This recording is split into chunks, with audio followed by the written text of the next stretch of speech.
My next guest from the UK is researcher and author William Stuart. Hello, William, and welcome to the show. Thank you, Jane. It's very nice of you to invite me, and hello to your listeners. The issue of banking is at the forefront of most people's minds these days, whether it is about the bailouts or the multi-million pound and dollar bonuses paid to bank executives. More and more people are becoming aware that these banking organizations that hide in the shadows are actually the real puppet masters, pulling our strings and holding the real power in this world. So, how did these people get into such a position of power? Well, I've been researching for a very long time, roughly for 10 years, and I went back in history and then back in history and back in history again until back in the 7th century. What I found there was an Italian bank in Venice, which we call the Fondo, and the members of the bank are called the Fondi. And I looked at that bank and realized that, it was a central bank. It was something that was affecting a huge region and was a place of considerable wealth and considerable corruption. And look at the banking they were doing. They had arranged themselves into teams slaving in the Eastern Mediterranean, looting from various countries, manipulating currencies, and had got themselves organized in 697 AD with 12 leaders and one central leader called the Doge or Duke of Venice. And that is the system that I began to look at with considerable interest. They purchased the island of St. George, and that became Venice. And the bank became the Basilica of St. George in Venice. You're saying that these early bankers obtained some of their income from looting, slaving, and general criminal activities. That all sounds familiar.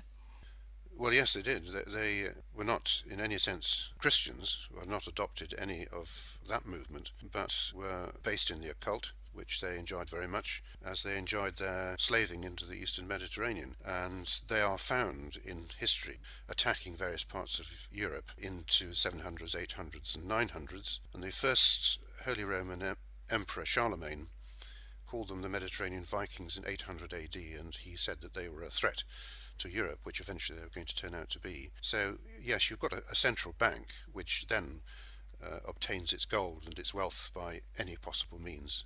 What is the next stage in this journey? Well, the next bit that we can clearly identify is the Knights Templar. And people often wonder what happened to the Knights Templar, and if you read my book, you will find that out. Basically, the Knights Templar were going to enter the Mediterranean region and free Jerusalem for pilgrims, but unfortunately these Mediterranean Vikings were there right at the beginning, the foundation of the Templars, and actually took them over. And these bankers, in fact, provided all the transport, the ships for the Knights Templar, and gradually caused the whole movement to become an occult structure based upon something called the Order of Zion. And the reason this is important to us is not just that the Crusades largely supported the Lombard Empire in the Eastern Mediterranean. So the Lombards then in 1150 AD used the Knights Templar to set up lodges throughout Britain and Europe. What exactly were these lodges and what was their purpose? Well, the lodges were what we might today call Red Masonry. We don't want to call it Freemasonry because it certainly isn't that. And the purpose of them was to set up a structure across Europe and across Britain. So you had the first four lodges, one in Stockholm, one in Naples, one in Paris, and one in Edinburgh. And from these lodges they began to subvert the financial structures of both Europe and of Britain. And the situation over 200 years, that is from around 1150 to 1340, became so severe that all the nations were bankrupt, and the kings of all these nations, plus the Pope, got together and began a campaign of removing the Lombards in their first invasion of Europe. And the Lombards were driven back to Venice, where they were controlled and contained by a number of nations acting together. But it's worth us noting what happened, because this is banking, but it's also a radical form of counterculture that starts to destroy the basis of a nation, alters its thinking, alters its finances, its politics, its education, and its religion. So we begin to see in this invasion, 200-year invasion, an absolute catastrophe for the financial world. And if that doesn't ring bells for us, it really ought to, because we can go on and trace this process a little bit further. So, are you actually saying that England itself was bankrupt during this 200-year period? Yes, it was completely bankrupt, and interest rates were running at about 800%, if you can imagine that. It's very difficult to imagine it, but that's how bad it was. And the King of England simply defaulted on his loans, and then they all got together and said, well, we really got to go and do something about this because we're being driven into a state of complete chaos. And then they all acted together with, I might say, the church as well. The Roman Church joined in and helped provide leadership to remove these people from our nation. So, after these Lombard banking families were driven back to Venice, what happened to them then? Well, Jane, over a period of time, they managed to escape from this particular prison that had been set for them. But it did take time, and so did removing them from Europe. You're talking of almost 100 years of activity, trying to clear up the banks and trying to clear up the currencies and problems that had resulted. But somewhere in the region of 1500, because we know that they were in Geneva in 1500, they moved, not necessarily moving the entire central bank, Fondo Bank, but they moved and set up a branch in Geneva. So that when they then began to approach nations again, this time round, they could be seen as different people with a different cause. And so from the 1500s, they began to work on England in particular, and this time not on Europe in general. They were really beginning to concentrate on England. And they looked for an opportunity to enter our country and use the marriage problems of Henry VIII to do so. Their agents gave advice to Henry VIII, supported him, and eventually brought about what we call the Reformation and the attack on the monasteries. All of that was Lombard in nature. Well, the reign of Henry VIII certainly produced some interesting and turbulent times in English history. They produced the most extraordinary times, and one can think of Henry as loyal to Britain, but at the same time there were very profound political issues going on behind the scenes. So when we talk about Martin Luther and think about the Reformation coming through him, we have to remember that his companion was Contarini, who was one of the main leaders of the Fondo of St. Mark's Basilica in Venice. And what happened during that period was not entirely straightforward. The Lombards were firmly involved in the loss of the monasteries, and in fact, when the Lombards came to power in Italy, the first thing they did was to break up all the monasteries. So there was a sort of repetition in the events of the Reformation. It was a very sad time and a very confusing time, and it's good that out of it came a reasonable church and a settled nation, but it was a very disturbing period of history. Well, Elizabeth I followed her father Henry VIII. So what happened to the Lombards during her reign? Well, it appears that they had got their feet under the table during the reign of Henry, and they created what we now call the British East India Company, and that was their first huge step forward. And this company meant tremendous growth around the world, and eventually the company controlled the lives of about a fifth of the world's population. So what we see in the reign of Elizabeth I, and again she was very loyal to our country, but nevertheless this system had got somehow under the surface of everything. And we see the East India Company emerging, and with that comes the takeover of the British establishment, the control of our armed forces, the control through intelligence services which were run from Switzerland, from Geneva, the Royal Society which came directly from this Lombard period, control of the banks, and then an attempted control of the monarchy.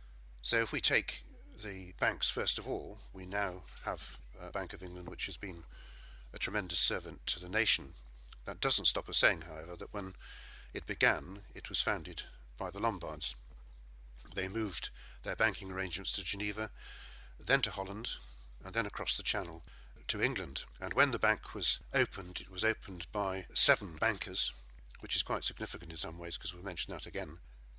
They introduced into our country the first issues of paper money, and with that came a national debt. So in 4 years the debt rose from 1.6 million to approximately 16 million, which of course in those days was pretty disastrous. So what we begin to see is the gradual takeover of the nation, and it's worth knowing that these bankers, just like ivy creeps somewhere, found their way into just about every aspect of the nation, including into the big houses and into society in general. Going back to the East India Company, many people think of this as a Victorian setup, but you're saying that it actually goes back to Elizabeth I. So, can you fill us in on the origins of this organisation? Well, yes, I can. We're talking about a financial invasion of just about everything you can think about, from banks to royalty to everything. In 1581, the Venetian Turkey Company was prospering overseas, and this merged and became the Levant Company, which later became the infamous British East India Company in 1600. The first governor of the East India Company was Thomas Smythe, who was trained in Venice and studied law in Padua. In short, he was a Venetian agent, and the East India Company was only an extension of the Levant Empire. So, was our military used to gain land and assets for the East India Company rather than actually serving the national interest? Well, the East India Company was allowed to produce its own army and navy, and did so, and the result was an army and navy rather larger than the one that belonged to Britain. But just as there were many very good people attached to the British East India Company and many loyal people, so this subversion went right the way through into the Foreign Office, which they largely controlled, as I say, into the intelligence services. So yes, effectively, we had an army and a navy that was working for the bankers who enjoyed looting and enslaving and opium dealing, and we're not really dealing with anything very honourable. Oh, this sounds like rather a familiar story, and one that's being repeated right now. So presumably the Bank of England was all part of this picture.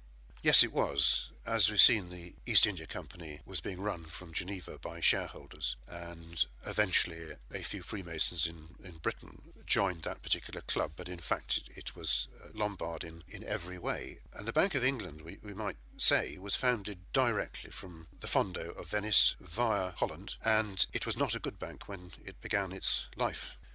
Paper currency was brought to us, and with that came the usual inflation, war, which it was prepared to pay for, and the debts that resulted from that. The bank was first under the Venetian Charles Montague, and along with the foundation of the Bank of England came the Bank of Amsterdam, Hamburg and Sweden. But of course all of these banks were basically the result of the Fondo of Venice. In 1773, the Bank of England foreign shareholders helped to cause the War of Independence, attacking the finances of America. So we know what we're dealing with. We're dealing with the same old central banking structure of Italy. 7 men formed the bank and insisted on having paper money, headed by somebody called William Paterson. And as I said just earlier, the Treasury debts rose from 1.25 million into about 16 million in a very short period of time. These bankers had the right to form the Bank of England, and they allowed 10 paper pounds for every pound value metal. So you've got this system of inflation and creep right from the start. And they allowed the taxpayer really to recover all the loans that they made. So there's a very familiar kind of ring going on about what subsequently happened in America and then in Europe. They made a 50% profit on loans of only 5%, so you can see a rampant system being developed which caused our nation dear. In 1771, the foreign shareholders, as I said, influenced the behaviour of the bank, so you've got the bank beginning to interfere in people's countries and causing wars.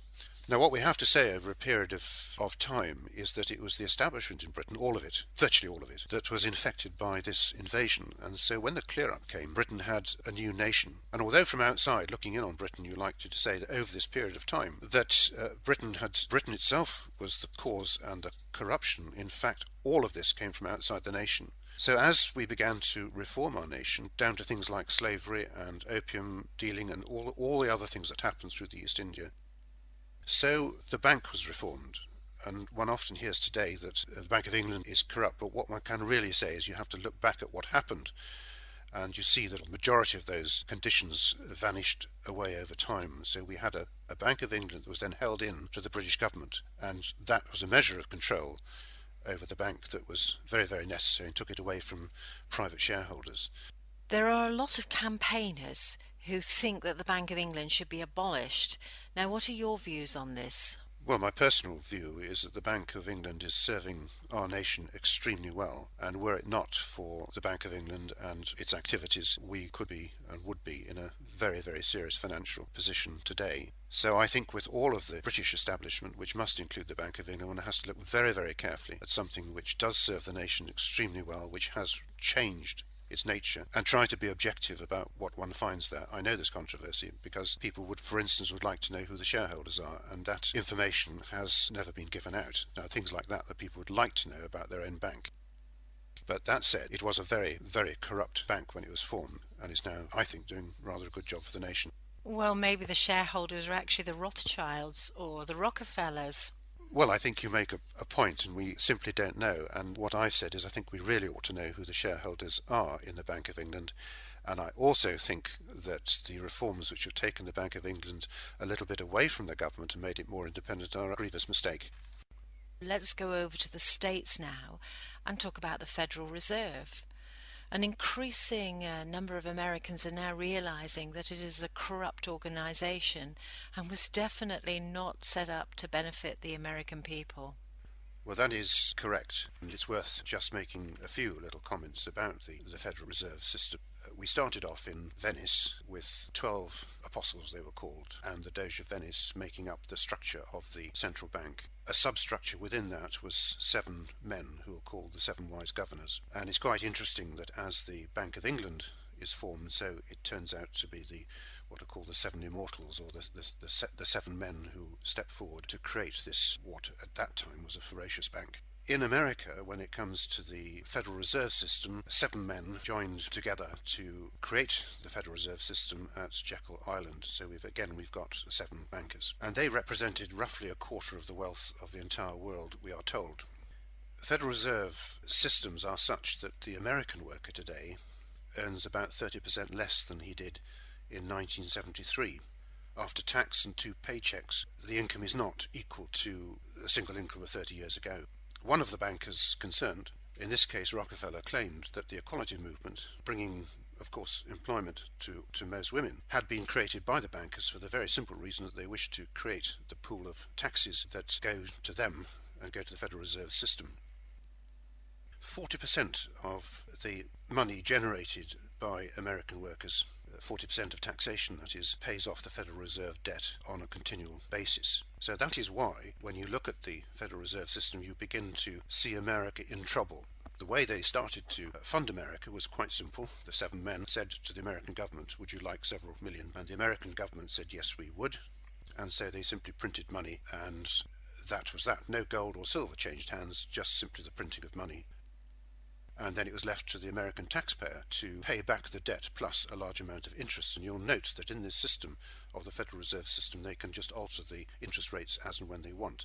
So they're inexplicable changes in interest rates, which are obviously very beneficial for those who do it.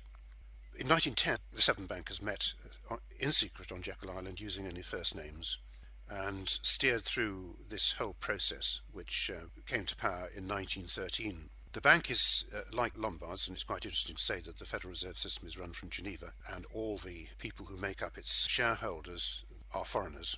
So the bank, it doesn't even belong to America anyway. Geneva, of course, is the home of the United Nations, which was formed by the same bankers, International Monetary Fund, World Trade Organization, and Bank of International Settlements. And we'll come on to the Bank of International Settlements, but that was actually founded under the surface by J.P. Morgan Banking and all the allied bankers attached to him. So was the Federal Reserve System. So you begin to see what is emerging. The first governor of the bank was Paul Warburg, and I believe that you will find his ancestry in Venice, the origin of that family, Abraham del Banco. Of the banking families running the Federal Reserve System, and this, I believe, was the situation, and may be the situation, is Rothschild of London, Rothschild of Berlin, Lazard Frère of Paris, Saif of Italy, Kung Loeb of Germany, and Sachs, with influences from the Rockefellers too. So that is basically the bank that is running America. This bank can simply create inflation and depression when it wants to, and it can dictate, I suppose, USA policy, because it is the source of the most monumental debts. And one of the things that Americans might like to find out, and can't find out at the moment, is exactly the size of these debts. One very good article recently and talk that I heard made the point from America, so we're not talking to America but simply learning quite a lot from them. This remark about the Federal Reserve went as follows: the Federal Reserve is incapable of accomplishing the stated objectives. It is a cartel operating against the public interest. It's a supreme instrument of usury. It generates our most unfair tax. it encourages war and it destabilizes the economy. Now, the creator of this bank was J.P. Morgan. We talk about a company rather than a person, I think, here. But you know that he generated deliberately the stock market crash of 1929. So that is the founder working with other bankers of the Federal Reserve System. In America, one of the agents, in this case Rothschild agents, when this stock market crash took place, was called Bernard Baruch, and he converted all his shares and everything, stocks, the lot, into silver coinage before the crash came. So you're beginning to see in America a problem, which I think is probably quite significant. When you want to get to the basis of the problem in America, I'm going to say it is the Federal Reserve System. Whilst we're on the subject of the United States, wasn't the War of Independence instigated by the Bank of England? Well, that's a very, very interesting question, and of course our history is rewritten by something called the Round Table, and so one has to go back to roots to begin to look at this. The Bank of England, in fact, started to interfere with the American currency and the rights that Americans had previously enjoyed. And so we are actually beginning to look at the Lombard Bank of England, not the present Bank of England, through its foreign shareholders, and they were all foreign and are at that stage at least listed. It began the aggression against America. Now, you might think that the War of Independence was a war between Britain and America. It most certainly was not. Britain was still suffering from a Lombard invasion, and the independence that was to come, the Lombards hoped, would be the acquisition of America, its raw materials, its banks, and so much more. Masonry, or Red Masonry, I think we might call it, in the American War of Independence, the lodges in Boston were all generated from Switzerland with money coming in to cause the war, so we're talking about Geneva now. The type of masonry I've looked at which caused the War of Independence is Swiss masonry, and I have actually traced the origin of the aggression against America to the Seven Sisters Lodge in Paris, where Benjamin Franklin used to hang out with Voltaire and Venetian agents. I've also traced that through to the Hellfire Clubs in Britain, where the espionage was set up which undermined the British Navy and the British Army. So that putting these in together, actually they're in my book, but the war between America and Britain didn't really occur in that way at all, and there were people under the surface, bankers under the surface, who were intent upon changing the nature of America, and they still are, because they're still after the Constitution. It's also true to say, and again I've mapped this out in some detail in the book, that the American Civil War had very little to do with Americans falling out with each other. The Lombard agents were on both sides of that war and instigated it from start to finish. It didn't just happen. And I have traced the process whereby this occurred. I can tell you that B'nai B'rith, which is a secret organization, Red Masonry, the Young Movement, these groups underneath the surface, which are all Lombard in origin, caused that war, and I've got the process in the book. It's just worth saying in passing that the same lodges that I've just talked about were established in the Middle East at about the same time as the American Civil War, and that led on to something which we know about, which is called the Muslim Brotherhood. So what do you think has emerged as a result of the Civil War? When we look closely at the Civil War, we do find that Rothschild agents are working in the south of the country, Astor agents are working in the north of the country, and these two gentlemen were to found the Round Table, which we might call Fabian Society Round Table, which went on to become the Council of Foreign Relations, Bilderberg and Trilaterate Commission. But going back into those days, there was also an undercurrent of Swiss masonry working away under the surface in the Civil War, and Swiss finance. So what you find as a result of the Civil War was that the banker is becoming really quite dominant as a theme. And when President Lincoln started to print patriotic money, trying to avoid getting involved with European bankers, he was shot dead. I don't have too many questions about who did it and why they did it, which later on may bring us on to President Kennedy. Is there another stage in this banking agenda that brings it into a more global arena? Well, that's a good question because, yes, there is actually.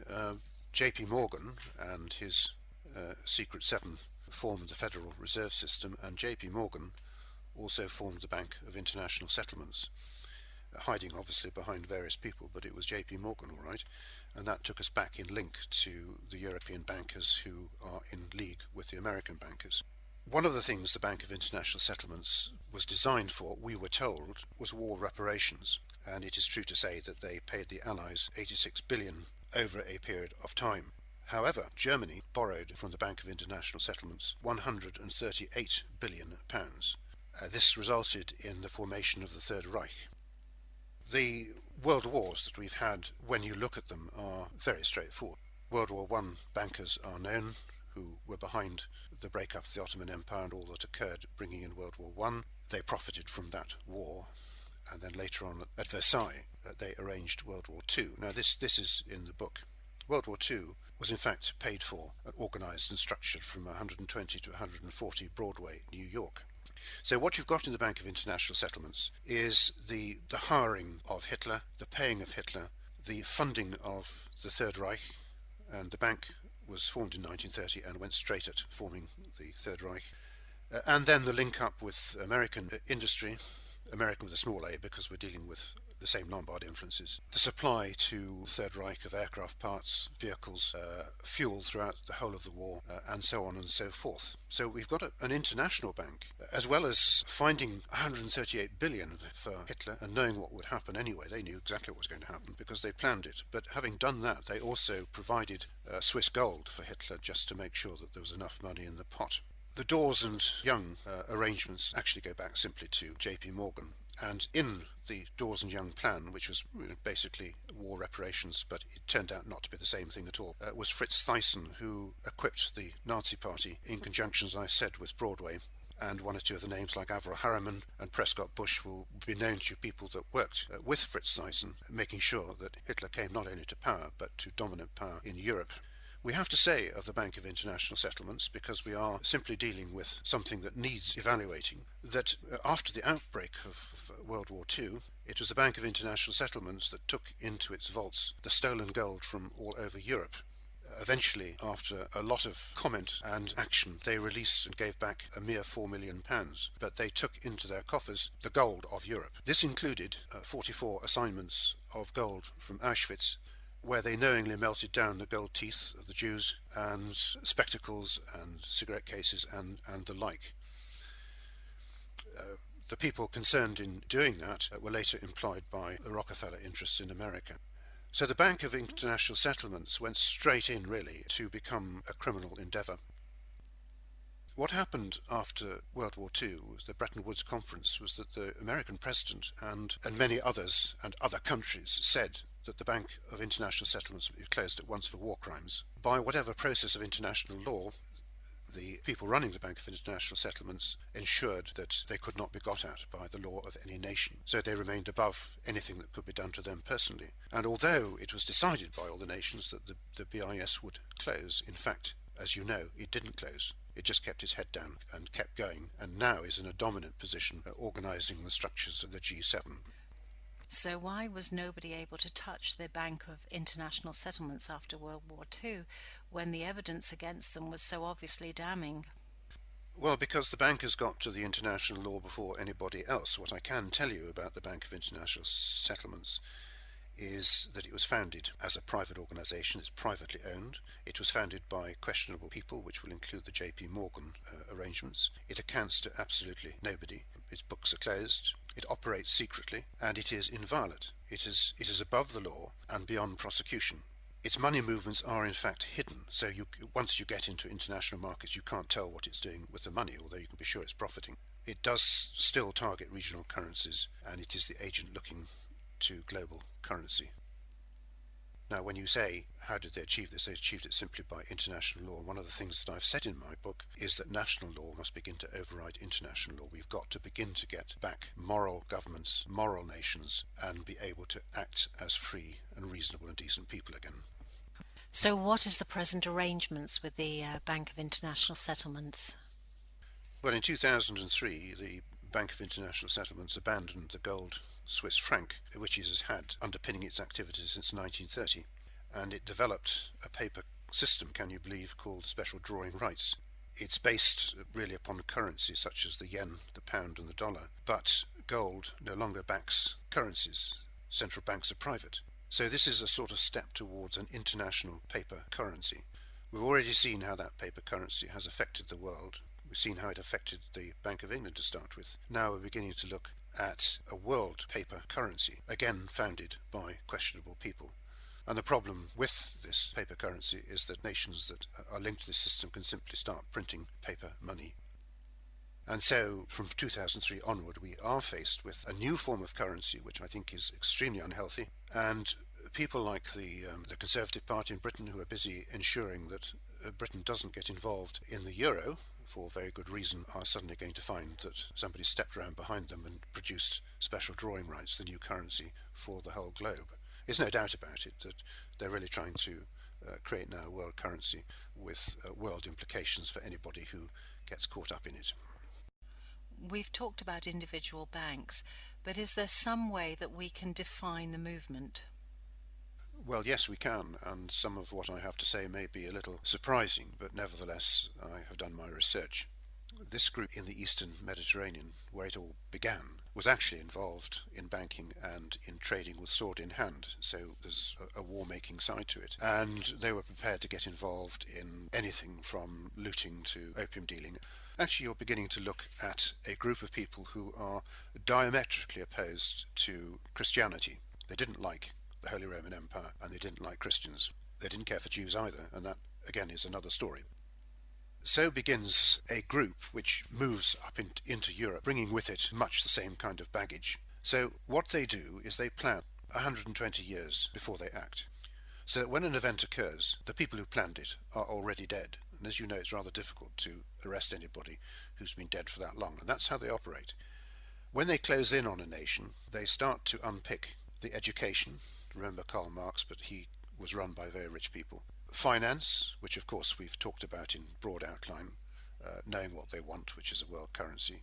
Religion, because they operate in an occult way through occult red masonry, and therefore they have a vested interest in ensuring that religion is removed. And politics, which they can often move to the extreme right, which then results in a war which they have caused, and invariably they will be on both sides.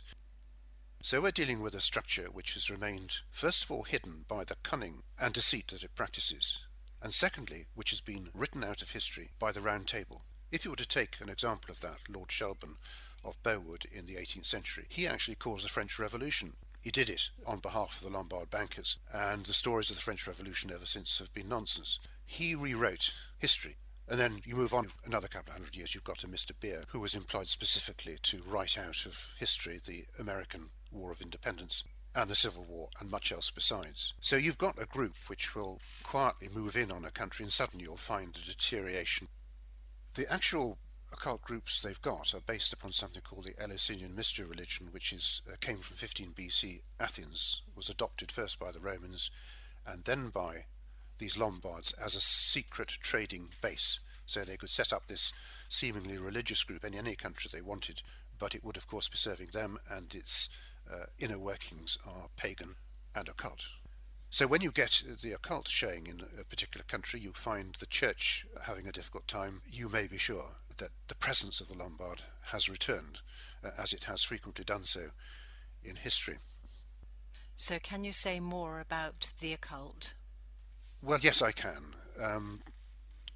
We go back to 15 BC, and there is the Eleusinian mystery religion. And that religion is quite likely to follow any of the pagan gods, so you don't actually have to pin it down too closely.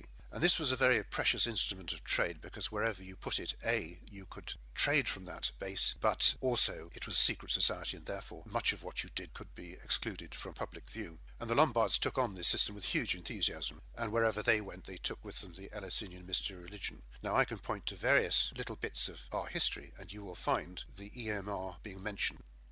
Now, for instance, the Nine Sisters Lodge in Paris, which has had quite an effect on causing wars, is based on the EMR. The Hellfire Clubs, which instigated the War of Independence, are based upon the EMR. And this EMR then became the agent that polluted the Knights Templar. As I said, the Knights Templar were employed by the Lombard bankers. So now you've got the EMR inside the Templars, who then assist the Lombards to increase their empire in the Eastern Mediterranean and then invade Britain through the four lodges that I've talked about. So you've got EMR lodges, Templar lodges, right inside a growing democracy and within a Christian nation. So now you begin to play with words, and you could use the word Templar, you could use the word Rosicrucian, you can use the word EMR, all to explain exactly the same thing. And if you look at the 6 wars that I have described, you will find that Templar Red Masonry is the agency being used to disrupt countries under the surface. You can move on a little bit from this broad occultism to see it linking with lesser groups and smaller groups in the community and encouraging them to be a cult, because this is really basically the Lombard process. But I have defined the rites and the processes whereby Red Masonry is used as a support for the banking movement. And basically, most Freemasons are in the blue degrees, the first 3 degrees, but this system operates in the higher Templar degrees. I do assure you that the central column of the banking movement has, since 697 AD, had a very firm occult and pagan group attached to it. One of the central groups that belong to this banking system is called the Fratres Lucis, or the Brotherhood of Light. Other people over the ages have called it the Illuminati, and they don't know what the Illuminati is. But Fratres Lucis has always belonged firmly to the Lombard cause and to the East India Company, and it is basically the EMR secret society. It is very distinctive because it objected to St. John of Patmos, who wrote the Book of Revelation, against the powers and principalities of this world, against Babylon and Rome. And so what they did was to basically use the letters of St. John to the 7 churches in Asia and use it as their title. So the second title for the Fratres Lucis is the 7 churches of Asia. What I can tell you is that anybody who joins the Fratres Lucis, although they're probably going to join Masonry and then get siphoned off into the Fratres Lucis, will be initiated using the words from the Book of Revelation. When the East India Company was at its height of power, they called it the John Company. Moving on from that, they've got a form of Masonry attached to the Fratres Lucis, which is called Armageddon Masonry. And what that has done is to plan 6 wars. Actually, they've planned 7, but they've had 6. And so part of the book is to define this progress of the Lombards through finance and through aggression in their conquest of what I think we might call the free world. And it's been done to a very specific plan. Around 1711 they had worked out, roughly speaking, the 7 wars that they were going to have. We've had 6. Although it sounds unlikely, and people are going to say, well, I can't really believe that, just look up the Freemasons Dictionary by A.E. Waite. You've talked about 7 wars. We've already had 6, so are you saying that there is another war in the planning? Yes, I am saying just that. If you want to talk about the wars, the first one was the War of Independence, in which the Templar lodges played the major part. The second one was the French Revolution, which was dominated by Templar lodges. The third one was the American Civil War, which was dominated by Templar lodges. The fourth one was World War I, along with the Russian Revolution. That leaves 1 war left. Now, Red Masonry and its various structures played a significant part in both the Russian Revolution and in World War II. This leaves us with thoughts about Armageddon Masonry, which is very real, and therefore in the Book of Revelation you have 7 wars, and so they have planned to bring about their wars in 7 phases. I've said that they plan roughly 120 years ahead of acting. So what I can tell you is that if you go back to 1881, you will then find a significant pool of activity preparing for war in the Middle East. What you then do is add the 120 years to 1881, and you end up with 2001, and for reasons that I've gone into later on with September the 11th. The planning for a war in the Middle East is very, very complicated, it's very clever, and the planning went on, as I say, over that span of time. What I would point to is how very dangerous this undercover, underhand bankers arrangement is. People have gone to sleep, and they have forgotten perhaps that we are safe simply because of eternal vigilance. So how does the European Union fit in with all this? Well, the European Union was planned in secret in Canada in 1942. The bankers who met to discuss the European Union were directly related to those who paid for the Russian Revolution and were involved in other wars. So in 1942, the bankers who had bankrolled Hitler moved rapidly out of the way and abandoned him and began to plan for their future during the peace years. We talk about something like the Maastricht Treaty or something like that in the 1990s as the doorways through into Europe, but we need to know that it is based upon the Ventotene Manifesto, which was produced by the Italians in 1941-42 in secret. So when we're dealing with the European Union, we're dealing with yet one more step into a society that is controlled by bankers and run by bankers and has very little to do with human freedom, dignity and liberty.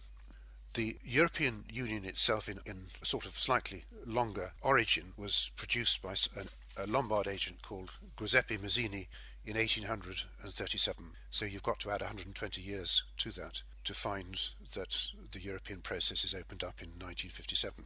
In 1837 we had Giovine Europa, which was the idea of the United States of Europe, which was also called for in 1849 by the Knights Templar Order of Zan leader, Grand Master Victor Hugo.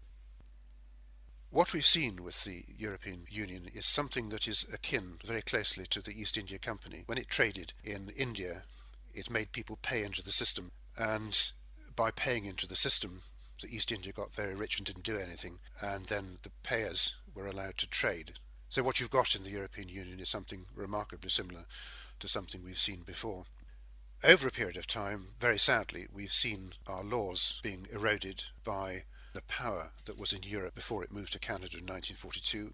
We've seen the freedom of our voting system moved into some sort of corporate voting arrangement. So I believe that in Europe we've seen the growth of the old oligarchy. One of the weapons in their armoury is a thing called synarchy. And synarchy has appeared before the French Revolution, in the French Revolution, throughout the process of World War. And another word for it is Nazi communism. And what happens with the process of synarchy is that you get a very right-wing arrangement that runs a left-wing commune. So synarchy is what really is happening at the moment to the free world. We are manoeuvring into control by bankers, but the people who are caught up in this are to be no more than peasants in a commune. And I can trace this synarchy movement as a very, very powerful movement through Europe into America, and in association with what are called the hawks in America of recent times. So synarchy is a very real thing. The bankers, particularly in America, and I'm thinking of one or two of them.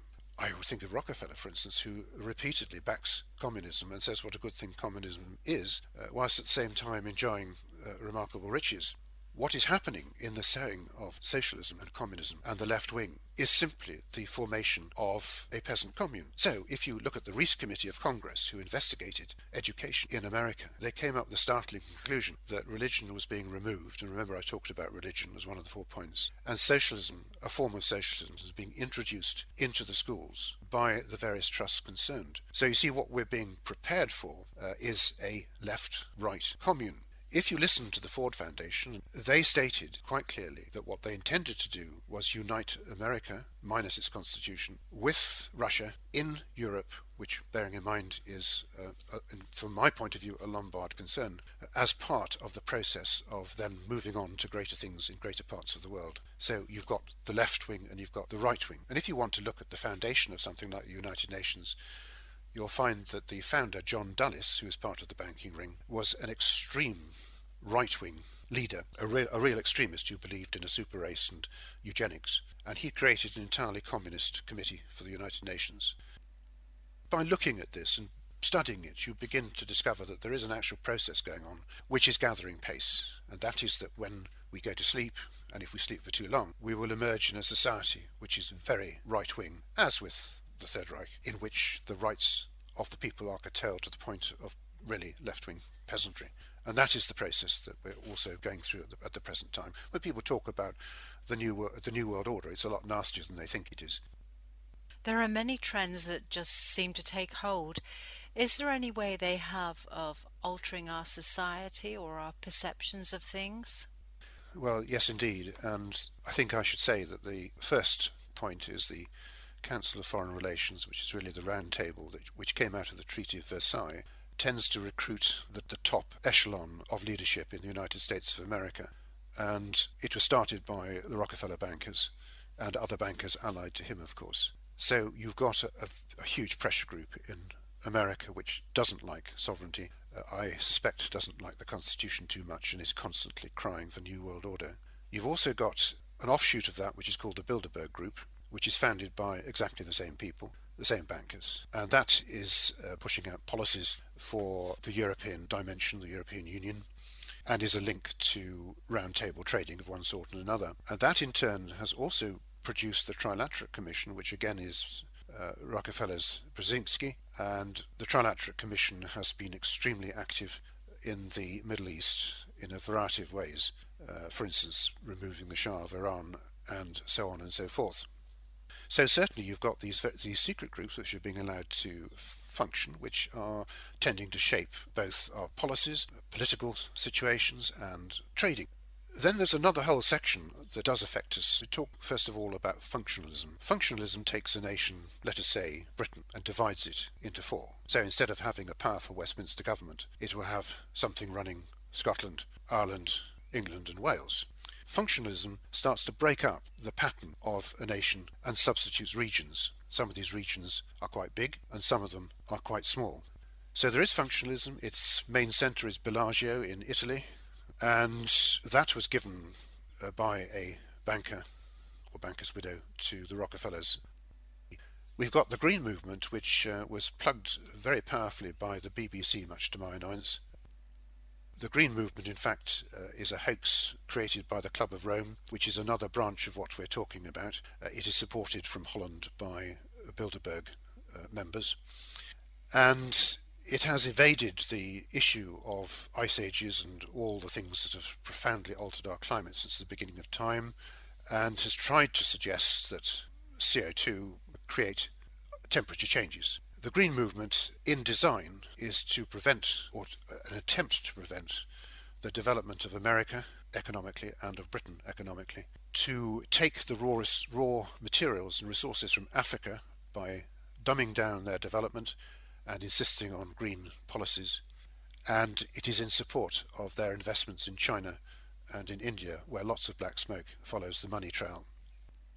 I've written at length on the Green Movement simply to show that it is an absolute hoax. The propaganda from the bankers is such that you would think the Green Movement has, this is man-made global warming we're really talking about, has a huge following. In fact, it doesn't. The vast majority of scientists have already said that it is a fraud and a deliberate one. And there we've had a period of history where we've actually been encouraged to abandon Britain's industrial revolution and Britain's movement of manufacture into an era where there'll be no oil. So basically we're being seriously affected by the Green Movement in a way that we don't even think is happening. But the people have lost the idea of fighting for industry, getting our industries going, getting industrial revolution going, and then providing the schools and the hospitals that we really want to see. So that's the Green Movement is very sinister, but I can tell you that it comes from the Club of Rome. Then there's the Frankfurt Movement, which began in 1942 roughly, but began to bite very hard in 1945. What this movement does is to separate, or try to separate, children from their parents, the attitude of children from parental obedience to disobedience. It inspires immorality of every possible kind. It disturbs the relationship between men and women. It is basically an undermining process that was directly behind the hippie movement and is directly behind what we might call radical counterculture, where the structure of the nation is being eroded. Frankfurt is a very manipulative process that was also used to promote the Cold War in Europe, the East-West divide which you now see being placed into the Middle East. So Frankfurt is not a pleasant thing. It first manifested itself out of the OSS and CIA in America, took over the European wing of the CIA and began to work its tricks both on Britain and on Europe. There's also, of course, socialism itself, but that's really political. It's trying to head us into becoming an obedient socialist commune. And the roots of socialism can be traced back to Venetian agents talking now of the Darwinian period and what is called Darwinian socialism, because the Lombards also produced Darwin's theory of evolution. There are then other groups operating, and one of them is Common Purpose, which has infiltrated many of the groups and establishments in this country.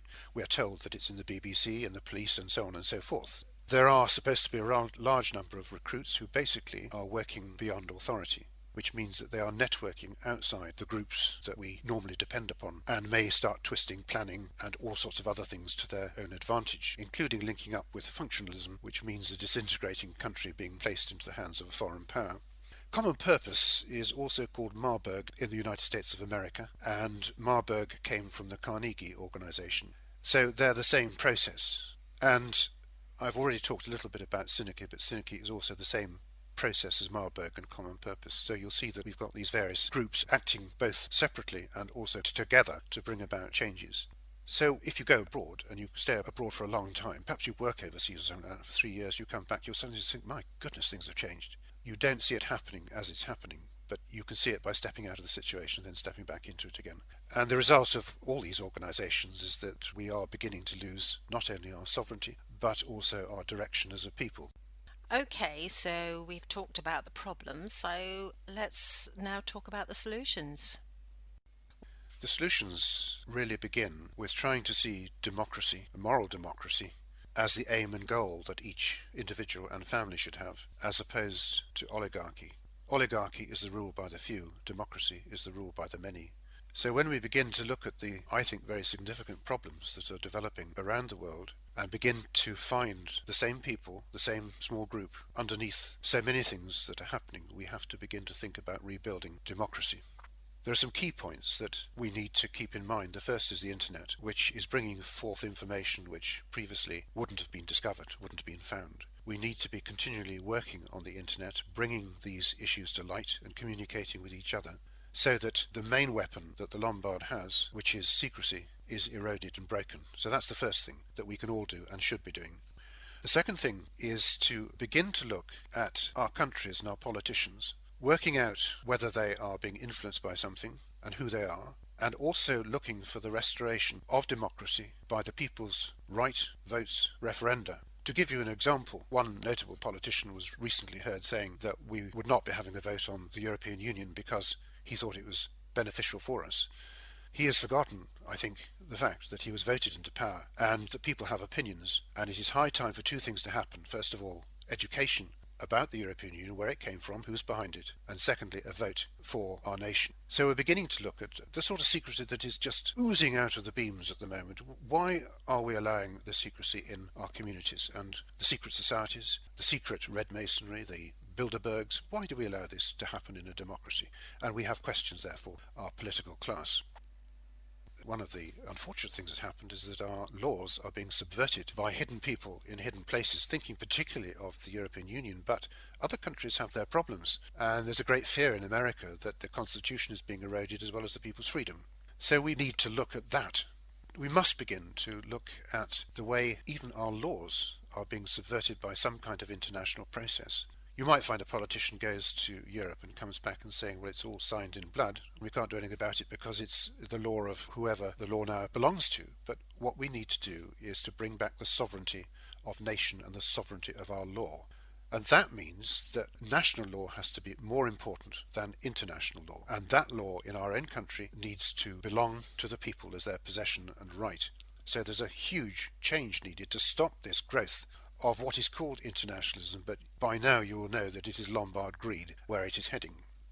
The next issue, of course, is the safety of banking, and we hear various soundbites about how much has been done to make banking safe, and yet I have described the Bank of International Settlements and the G7, 8 or whoever it may now be, is very much linked into those kind of systems. So we need to see British banks which are totally independent of international banking, which are protected against internationalists, which build up assets properly so that we know what they are, and which gets the ratio between precious assets like gold and silver to the paper money ratio correct and stable. At the moment, we're being driven in exactly the opposite direction, which is to move from the collapse of paper money systems into the SDR world paper system. And those who are currently in politics telling us that we're not going into the euro haven't told us the rest of the story, that we soon find ourselves under special drawing rights. So there are two very important things. The first is the law and the way that that needs to be brought under control, and the second is the banking, which also needs to be brought under control.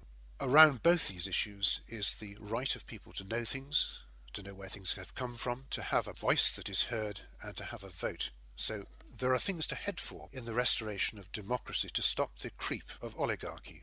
And the next thing that we all have to be aware of and have to be on our toes about is the erosion of religion, of education, of finance and of politics. In politics, I'm thinking of the way we now conduct our affairs overseas. In education, there are changes. We need to be certain that these are not being made by the extreme right wing, which used to hide in people like Karl Marx. In religion, the perilous state of the Church of England needs to be examined for what it is there some kind of problem being caused for the Christian movement as a whole? I promise you that these are the areas that traditionally the banking elite will attack. What is happening in those sections, and can we get to the bottom of them? And we will get to the bottom of them, and we'll find that there's a common denominator in all the changes that occur in these areas.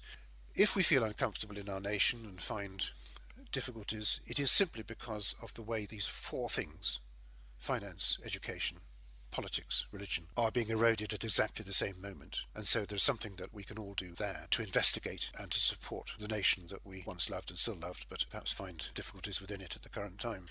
I'd like to thank you very much for coming on the show. This has been a very, very interesting conversation, and I'm sure that all our listeners have really enjoyed it.